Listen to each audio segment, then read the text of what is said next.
Welcome back to the channel. Today we're going to be reacting to the Aberfan Disaster, a short documentary. And this is from the channel called Fascinating Horror. Original link will be in the description. With that being said, we're smoking all my dragons, divine, righteous, almighty, greats, overachieving, never slacking. And today we're going to be flying over to the UK. And I believe this happened in Wales. So, with that being said, here we go.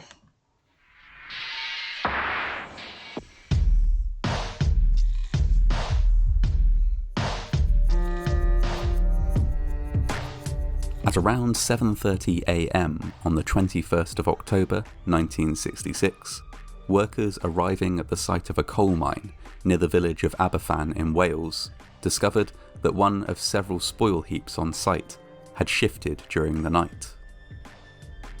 Supervisors called a halt to any work that day and began to assess the damage.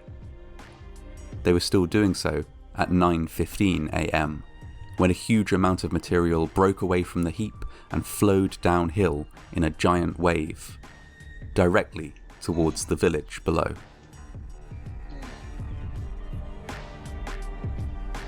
The process of coal mining has several byproducts. There is the useful product of coal, a valuable and extremely popular fuel in 1966, and the useless byproduct of spoil, a combination of earth, gravel, dust, and other materials pulled from the ground during the mining process. This material is typically piled up away from the entrance to the mine, forming a distinctive, dark, conical mound. The Aberfan colliery had 7 spoil tips, all of which were located uphill from the village, which itself sat in a natural valley. Spoil tip number 7 was the one which slid downhill on the 21st of October 1966. More than 100,000 cubic meters, or 140,000 cubic yards, of spoil formed a dark, glistening wave the height of a 2-story building that moved downhill at 24 kilometers per hour, or 15 miles per hour. Instantly, 2 farm cottages in the path of the slide were obliterated, their occupants killed outright. About half of the spoil continued to flow across a canal and railway into the village proper, where it engulfed Pantglas Junior School and destroyed 18 houses. Many more houses and a secondary school were also severely damaged. While flowing, the material resembled and behaved like a muddy liquid. Once the movement ceased, it solidified almost instantly. The thunderous noise of the avalanche gave way to an eerie silence. Shocked residents emerged from nearby houses, observed the destruction, and raced to start digging for survivors with gardening implements and whatever other tools they could find. At the time of the slide, the junior school had just received the majority of its pupils. 240 children in total were inside the building, most aged from 7 to 10 years old. It was at the site of the school that the initial rescue effort was concentrated. Emergency services soon arrived on scene, along with miners from the Aberfan colliery, who used their knowledge and experience of working with spoil to direct the efforts of emergency personnel and volunteers. 36 casualties were quickly unearthed and sent to 2 nearby hospitals. It is of note that all the survivors were freed within the first 2 hours of the rescue effort. After 11 a.m, only bodies were found. In most cases, the victims had died of asphyxia or multiple crushing injuries. The final death toll came to 144, 116 of them children. A makeshift mortuary was set up in a chapel in the village, a short distance from the site. It was a cramped space, but no more fitting one was available. People were admitted in 1s and 2s to identify the bodies of their children, or to record the names of missing persons yet to be identified. So small was the chapel, and so large the number of bodies, that some parts of the operation had to set up elsewhere. Death and cremation certificates, for example, were issued from the next nearest local landmark, a fish and chip shop near the chapel. The retrieval effort went on day and night for 2 weeks.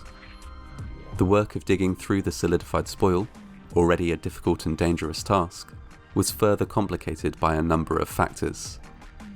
First and foremost, the material would sometimes shift. The slide had clogged a river, blocked drains, and broken 2 water mains, meaning that a great deal of water was constantly infiltrating the slurry and causing it to move. It wasn't until water was switched off and drainage channels dug that the rescue site became more stable.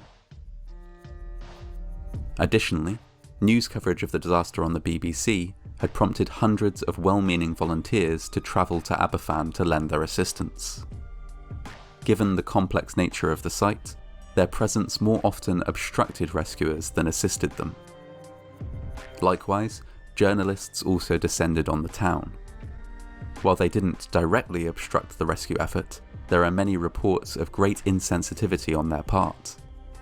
One journalist, for example, reportedly asked a child if they would please cry on camera for their dead sibling, as it would make good TV. That is disgusting. That is disgusting. Like, oh man. It just goes to show you had people who cared about, just content even way back then. Definitely not just my generation or the Gen Zers. It just comes down to character. No matter how much the world changes, when your character messed up, you're going to be messed up with it. And if your character is solid and good and you're a good person, then you're going to cause change in a proper, positive way.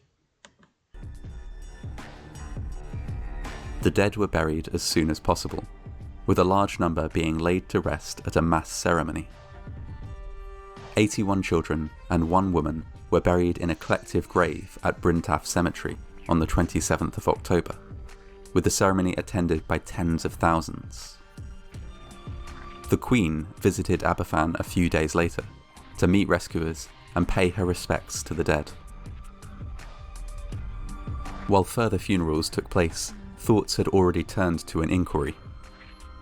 A key figure in this was Lord Robins, the head of the National Coal Board, or NCB, the organisation responsible for the colliery. His initial stance was simple. The NCB, he said, would not quibble about responsibility nor try to hide behind any legal loophole. They would rather cooperate fully to establish what went wrong as quickly as possible. This turned out to be an empty promise. The mechanism of the slip was quickly established. The spoil tip had been situated over a natural spring, which effectively pumped water into the spoil. This, combined with unusually heavy rainfall in the days leading up to the disaster, was sufficient to turn the spoil from a solid into a slurry and begin the slip. There was little debate about the mechanical cause of the incident.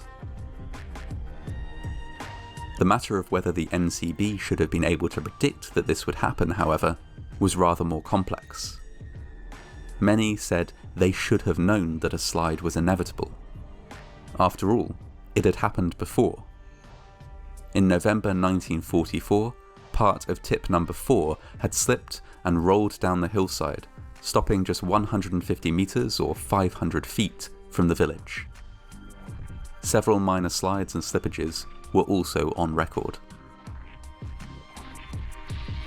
At times, residents had corresponded with the NCB, stating that they were worried about the positioning of spoil tips above Pantglas Junior School, and complaining that coal residue was blocking drains and causing floods in the village. Action on these issues was promised, but never delivered. Complainants were prevented from ever becoming too vocal about these issues by the implicit threat of the mine closing altogether, taking away with it the vast majority of jobs in the local area. Investigations found that, at the colliery itself, a culture of disregard for above-ground safety had developed. While safety within the mine itself was considered important, fears surrounding the spoil heaps and above-ground operations were dismissed as trivial and invalid. The real danger, those at the colliery thought, was below ground, not above.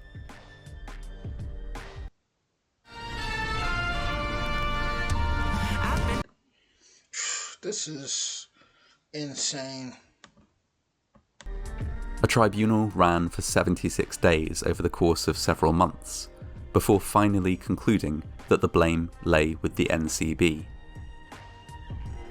This conclusion might have been reached sooner were Lord Robens and the NCB not so reluctant to be held to account.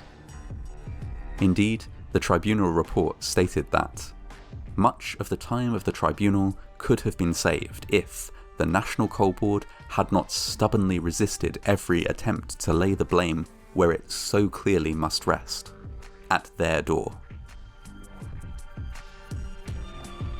The tribunal found that many factors contributed to the disaster. Duties had been neglected, complaints swept aside, dangers ignored. 9 employees of the NCB were singled out by the tribunal, but despite this, nobody was charged with a crime, no punishments were handed out, and nobody was dismissed from their job. Controversy also surrounded the Disaster Relief Fund, set up in the days following the tragedy to support survivors and the families of the dead. The fund was not short of donations, but the Charity Commission, a government organisation responsible for regulating charities, prevented the fund from paying out in many cases. Payments were forbidden where children were traumatised but not physically injured by the disaster. And the Charity Commission also insisted that the Disaster Relief Fund ascertain that parents had been close to their deceased children before making any payments. Whether deemed close to their children or not, parents were, initially at least, denied any money to help pay for their children's gravestones. The NCB itself, by way of compensation, initially offered just £50 to the parents of each child killed by the slide, an amount that would be worth around £900 today. After much protest, they increased this figure tenfold, but resisted any pressure to raise it further. The working class families who had lost children, they argued, would be unable to handle a larger amount of compensation. While all this was ongoing, the slag heaps remained in place, a clear and present danger to the village, and a looming spectre that affected residents terribly. Repeated pleas for the tips to be moved were ignored. They would be landscaped instead, the villagers were told. There was no sense in removing them, as they were, apparently, perfectly safe where they were. The slip had been just a freak accident. Desperate to be heard, several villagers enacted a protest wherein they dumped bags of coal slurry in the reception area of the UK's Welsh office. They were immediately and unsympathetically arrested. In the end, money had to be taken from the Disaster Relief Fund to pay for the removal of the remaining spoil heaps. This process took years, in part because Lord Robens adamantly insisted that the NCB should not foot the bill. Ultimately, the cost was covered mainly by the government. The NCB paid only part of the cost, with the balance made up by money taken from the Disaster Relief Fund. This money was, many years later, repaid by the government, but without interest, leaving the disaster fund short more than £1 million. It wasn't until 2007 that a more proper amount was repaid. The fund continues its work to safeguard the memorials to the Aberfan disaster, and to support survivors and the families of victims. The legacy of the Aberfan disaster is a long one. In the aftermath, legislation was introduced to govern the tipping of spoil, thus ensuring that a repeat disaster could not take place. Countless other changes, both to practical safety and to the process of holding government bodies to account, have also been enacted since. The world is now a safer place, and the village of Aberfan has recovered. It remains nestled in the heart of the valley. The looming spoil tips have been removed, although the grass where they once stood is forever tinged a sickly yellow colour. Though unremarkable to a visitor, the residents of Aberfan know exactly where the spoil tips once stood.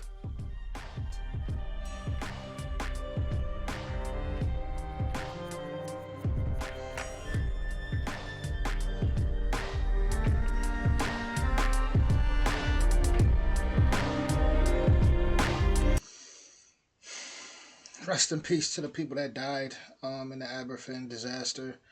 All those children. I mean, it's just sad that they had to pay the price. They had to pay the price. All those kids. Um, it reminds me, being an American, it reminds me of America today. So much things being ignored, so much blame kind of being put over here and over here, while disasters are just constantly unfolding. But it's like back to back to back to back to back until finally we got all these small fires just going to come together, and eventually everything going to be like we in a freaking hell. We're in a state of, definitely in a state of hell for sure. Um, just sad, and it goes to show how important it is to pay attention, how important it is to take the proper steps in preparation in case of a disaster. Because that's just it's unfortunate when kids, especially kids, gotta suffer. Really, man, rest in power to those kids. This is a beautifully put short documentary from Fascinating Horror. Definitely go check out their channel. I will be reacting to more from them. And yeah, shaking my head. If you enjoyed this, definitely don't hesitate to hit that like, that subscribe, and that notification bell for more. I'll see you all soon. Make sure that no matter what in your life, you're taking the proper preparation and paying attention to the things that you may be ignoring for sure.